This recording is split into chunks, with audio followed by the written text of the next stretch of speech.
Welcome. It's good to see you all again. I have to admit, after so much time functioning in the mundane world, it's always refreshing to circle around and talk about what's really going on in regards to our life here on planet Earth.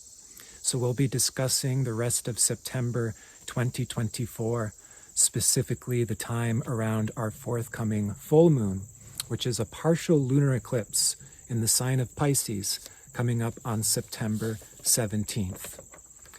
Now first, I'd like to apologize. If I seem a little under the weather, that's because I am. If I seem a little brain dead, that could very well be the case, as I'm recovering from a recent bout of COVID.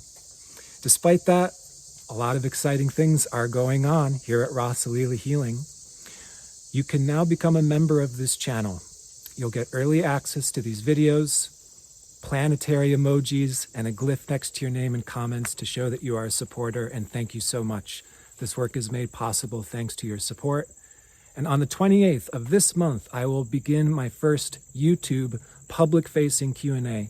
Please check the video description. I need more volunteers to make the public Q&A a reality, but I'm looking forward to seeing you there and sharing more of this incredible beam of light that I know to be evolutionary astrology.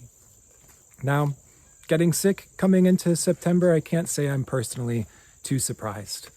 Oftentimes, getting sick forces us to sit down and digest, and September is an incredibly emotional month, maybe one of the most emotionally intense of this year. We saw Venus transit the moon's south node in her own sign of Libra at the start of the month. Tremendous reflection, particularly on all themes to do with love, relationship, connection, collaboration, how's it going, what is missing. Now Mars also entered the sign of Cancer at the start of September, where he will remain through November 4th. Because the moon's north node is in Aries all of this year, Mars transits are important. Mars is the leading edge of our soul's evolution, but particularly this year as he rules the moon's north node. So Mars in Cancer is all about the creation of necessary safe space so we can do emotional digestion and reflection. So it brings up the question, what is safe space? Who is safe space? Where do we feel safe? Who do we feel safe with? Are we providing that for ourselves and others? Now we need to listen to our own inner child's feedback, to our own emotional feedback coming from our stomach or coming from our own emotional storytelling, as opposed to the New Age, where it gets caught in these incredibly patriarchal ideas that actually puts down the feminine again and again, saying we shouldn't have feelings, and we shouldn't be selfish, and we shouldn't have a story, we shouldn't have an ego, we should be transcending all of this. Those ideologies are self-damning. It is through creating the safe space to effectively feel our own inner child, aka our own ego's emotional feedback, that we learn, grow, and evolve.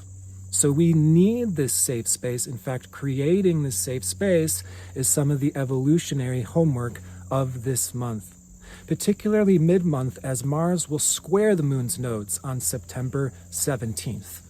So we have to listen, because Mars square the nodes mid-September can be very reactive. The more we suppress our feelings, the more they're likely to blow up. The more we shove under our ego or our story to try to be mature or evolved, the more likely that will backfire. Okay, so the mature thing to do is to actually invite our inner child, permit one another to always have the space to access and share our inner child, aka our emotional depth. And that in and of itself is one of the most missing and needed medicines on the planet. That is what ideally we should receive from our family. A safe space to show up and let our guard down, and here, put your feet up on the couch and sit by the fire while I cook you a warm meal, and you can tell me your story and you can share your emotions. That is like the high ideal of what family should be.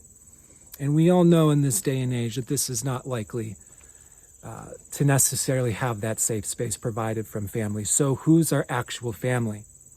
How are we creating these networks of support? And how can we be improving our listening capacity? Because again, Venus on our own South Node in Libra also brings up this need to listen to ourself. Again, stomach feeling, but also listening to the emotional feedback, responding to the call. In addition to Mars in Cancer, Mars is going to join the asteroid Lucifer Saturday, September 21st at 9 degrees of Cancer. So the fact that Mars is joining Lucifer in Cancer mid-month, it just dials up the emotions, the intensity, the feedback, the propensity to take that story and kind of run in a particular direction, whether it be assumptive or pigeonholing or making it much more razor edged than it needs to be. And it can also be this total, let's not listen to one another. And oh my gosh, you are such a baby, grow up. And we need to watch out for that potential abuse. Where does that abuse come from? Straight from our own wounded inner child. The part of ourself that had to grow up too early can easily become scathing on others' apparent immaturity. So this month again is a feely, emotional, processing month. We want to be slowing down. We want to be tuning in, and we want to be as gentle in listening and showing up for ourselves and one another as we can be. I mean, to be honest, September into November, these are some intense months. At the start of this month, we also had Pluto retrograde move back into the sign of Capricorn. And Pluto will finally complete his transit of Capricorn November 19th of this year. This transit has been ongoing since 2008 and has been a collective dark era, medieval era. So Pluto's retrograde back into Capricorn is collectively bringing up the loose ends from the past. In regards to society, in regards to tradition, in regards to ancestry, conditioning, the original expectations and obligations we receive from our parents, from their parents, from their parents. We're digging into that stuff. Is it working or is it not working? What needs to get broken down? Because Pluto's whole transit since 2008 through Capricorn has fundamentally been about the breakdown of the old system, of the old conditioning, of the old way of going about things. That Pluto-Capricorn transit reached its absolute high point in 2020, when Saturn and Jupiter joined Pluto in Capricorn, and we saw the widespread virus that I'm currently speaking to you with. That was a part of this fundamental evolutionary process that is a reprioritization. That's what I called 2020, years before 2020 happened, a global crises / reprioritization. And when we face death, we have to reevaluate what actually matters. And should we be working our, wage slave job until the day that we die? And should we be in this dog-eat-dog fight to survive world? And should we be just trying to prove ourselves to our unaccepting parents until the day that we die? These are the healthy, necessary questions that we've been collectively forced to look at and respond to with Pluto's transit through Capricorn. So again, September 1st through November 19th, Pluto is now wrapping up these final loose ends of his transit in Capricorn. For many of us who have been really, really sort of ahead of our time, there's this loaded spring-like dynamic where when Pluto goes back into Aquarius at the end of this year, going into 2025, there is a rocket ship that is taking off for some of us. The pioneering souls who've been misunderstood, projected upon on the outside of the circle rather than a part of the circle. More than likely, you could be a part of the front-running teachers, pioneers, leaders here going on into the future. Now, the month of September, we also see our inner planets, Sun, transiting Virgo, going opposite to our outer planets, Saturn, Neptune, and Pisces. So this is bringing up our Virgo-Pisces polarity.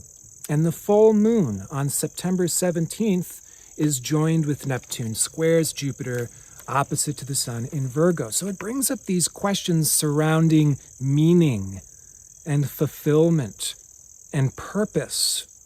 And it can be illuminating the unanswered questions, where we're yearning, where we're searching for that, as much as there can also be some potential illumination. We want to honor this searching for fulfillment. We want to honor the searching for deeper meaning and connection, even if we don't have, all our eggs in one basket, or the solution, or the answer to all of our problems. The searching or the yearning in and of itself is Pisces. And this is one of the great spiritual secrets, is we actually open our hearts through this yearning. And the yearning is the surrendering. And the yearning and surrendering process is truly never completed. It is an ongoing, eternal opening. It is an ongoing, eternal unfolding. And we are learning to tune into this process of unfolding the way musicians tune into each other when playing in an orchestra. We're finding our footing in the divine dance. We're finding our rhythm in the divine flow. And this full moon brings this deeper call for such connection, for such fulfillment, and to fill our hearts, to go on this search where we don't feel totally complete. That's actually the magic, to get into that space where we're always opening, we're always yearning, and we're never totally complete. That is authentic spirituality. That's why you'll never hear me tout any of the New Age ideas that you can positively manifest your $1 million and you are secretly God, because these are actually not spiritual ideas. And furthermore, they can lead us away from deeper meaning, connection, fulfillment, and truth with a capital T. All right, so it's a deeply reflective full moon too. Again, the whole month of September, emotional. Mars in Cancer with asteroid Lucifer, Venus on the South Node, like a whole freaking review of our life. September begins with this life review, again, especially relationships. Who, what, and why? Why did I do that? Why did I do that? What did I learn? Who has that made me into being who I am now? And what do I therefore have? What am I bringing to the table? What do I have to offer? The divine show and tell. What would we like to bring into school for show and tell the very next day and the very next day? That's bringing us back into this circulation via the heart. Circulation via reconnection with the actual lovers, the actual caretakers, those who are actually a part of our soul family, which is certainly not the same as our blood relatives. Mars is opposite to Ceres at the time of this full moon. Mercury is exactly opposite to Saturn. Venus is forming an opposition to Chiron. All right, so the Mars-Ceres opposition brings up this dynamic between the need for freedom, the need for autonomy, and where we need to show up for one another, and where we want to show up for one another, and where showing up for one another is really a deeper reflection of our soul's truth. We have to be showing up for one another, or we will fall asleep, we'll lose our hearts, we'll go asleep into the mundane world. Even people who gain so many spiritual gifts and powers, we are not safe totally from falling asleep. People can lose their powers if we abuse our powers, or if we don't use our spiritual gifts in a way that is authentically inspiring or uplifting to others. So we have to honor our own gifts, our own needs, our own wants. That's a part of this Venus in Libra, opposite to Chiron in Aries, is it's like we've got needs and we've got wants. But Venus is about, how can we circulate so we can get our needs met and we can get as many of those wants checked off as we can, or at least filter through searching what we want to check off what we actually do want or what we may not actually want, but we thought we did until we tried. So that's why there's this bottom line need to really listen to our inner gut's feedback, this emotional feedback, our inner child's feedback, as well as why we're getting the feedback that we are receiving from others. Venus opposite to Chiron, it can be a little bit ouch. It's like, ow, why this feedback? Why this deep pain? Why this broken heart? Why this redundant experience of rejection, or not being included, or not being understood? So again, there's a heart hurt here, and then an opportunity in that for counseling. This is the psychotherapeutic month. Bring it out, share it, with those that are actually on our team, with those that are actually safe spaces. Because Lord knows, one of the harshest lessons I have so far received in this life is actually around who can we be vulnerable around and who can't we be vulnerable around. Because some of the biggest mistakes, in summary form, I've made in this life is actually being vulnerable around the wrong people. And boy, can that backfire. We also need to be careful about who it is we're completely giving our hearts to, who it is we're completely giving our caretaking to. Like when parents decide to become parents and birth a child. Such is that type of decision. We are really going to give ourselves to showing up for this person. Is that healthy? Is that really what we want? Is that really what we need? Is that really the right person? And of course, this is obviously a little bit different with blood relatives, because those are somewhat the people we can't escape and we have to learn to get along with to a certain degree, unless there's abuse. Always get away from abuse. It doesn't matter if it's just emotional.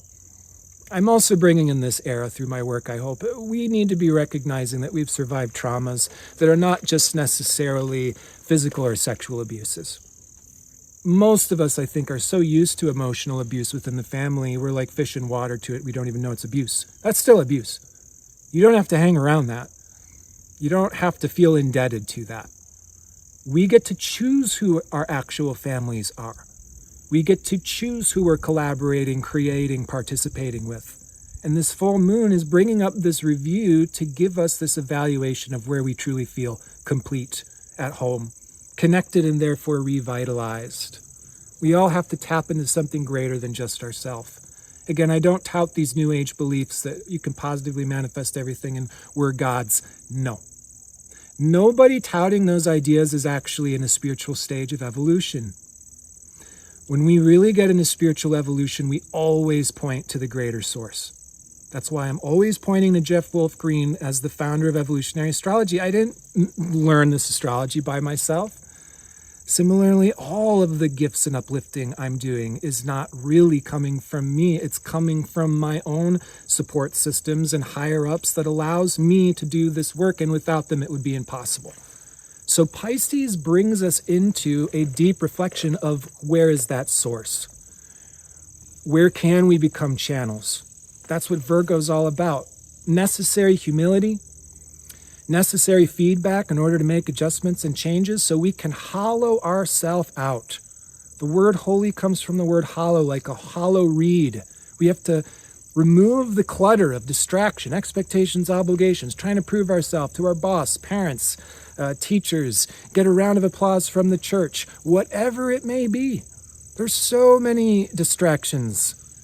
Even when we start to get into spiritual evolution, we have all of this stuff to clutter out, and then we become clear, and then the music starts to flow through, the art starts to flow through. We become possessed by spirit. That's not us doing everything. That's us becoming possessed by a greater than ourself. That's what Pisces is all about. Every great artist, musician, pioneer, leader learns to tune into that. We all have muses. We all have sources of inspiration outside of just ourselves. And the relationship, therefore, between the individual soul, Jiva, and the Atman, the oversoul, God, that relationship, which takes place entirely here, soul, God, soul, God, soul, God. This is the most important relationship that there is. Out of this relationship, so much magic and miracles are born. But we don't hit the ground running with that. We're all on an evolutionary journey to step into that. Most of us aren't walking on water the way Jesus did yet. We have to learn to get there, and chances are we're going to sink beneath the surface more than once as we learn to develop that particular skill set. So this is, again, the critical feedback, a part of this full moon with Mercury exactly opposite to Saturn on the 17th. That can be just like, hey, you're kind of missing this, or, that came off egotistical, or that, seems a little bit misled, or missing pieces. Again, we need the critical feedback, but we're also learning to provide and receive this feedback in a useful way. So, for example, as a YouTube star, just kidding, I can tell you that criticism is not helpful when it doesn't come with a full spectrum evaluation where it's like, yeah, these are the parts that are working and these are the parts that are not working. That's a useful critique. It's not very useful to say you're 100% perfect, because nobody is, and I know I sure am hell I'm not. And it's not useful to be 100% attacking or critical. So to provide the most useful feedback, we evaluate. These are the parts that are working. Good job, check that off. And these are the parts where there may need to be a little bit more development, a little bit more experience, a little bit more exploration, okay?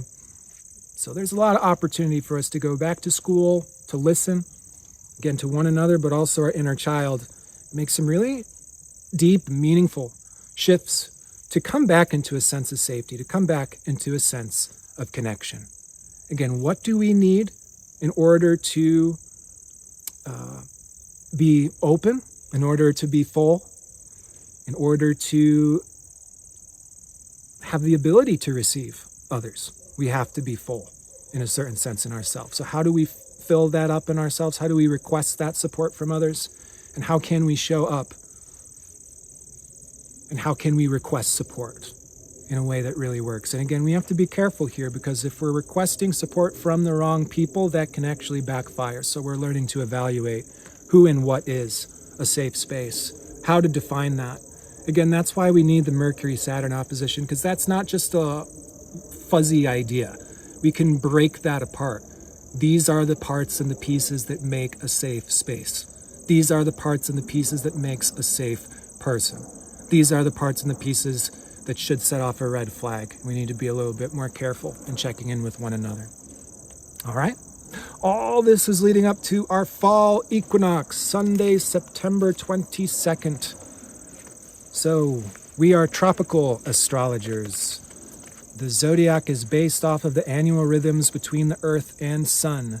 Therefore, it is the fall equinox, northern hemisphere, when the equator is exactly aligned with the sun's incoming rays. That is the very moment that the sun is said to enter the sign of Libra. And even the glyph for Libra is exactly that. It is the symbol of the sun on the equator. That's why we also have the Tropic of Capricorn and Cancer. Astrology has not changed due to precession and the movement of the constellations. We track that movement very carefully. However, that's not what the zodiac is. On the 22nd, Venus will square Pluto, the last degree of Capricorn, and then square Pluto, the last degree of Capricorn, and then enter Scorpio, September 22nd to October 17th. So on the equinox date, 22nd, there's some shift going on this day as well. Venus squares Pluto, there's some upheaval, again, heart stuff, value stuff, what really matters to us, and how are we connecting with others in this world going through upheaval, Pluto and Capricorn, and how can we contribute to this societal overhaul? Again, what is there and what is missing? Venus going into Scorpio through October 17th. At the end of this month, going through mid-October, we'll enter into deeper waters, really start to get into greater intimacy and dig into our soul's passions. What are we really here to do? That's why the question of balancing our wants and needs is important. Those aren't things we really choose. We have to know what we need to keep ourselves full so we can be a human with our greatest potential to offer others. And then what we want is kind of this continuous exploration of how do we bring in more to make it even better. And is that really what we want? The exploration of what we want is a lot of finding out the truth of what that actually is. We don't know the truth of what that is until we get it, until we work with it. Okay, so Venus going into Scorpio is going to bring us into a much deeper show and tell.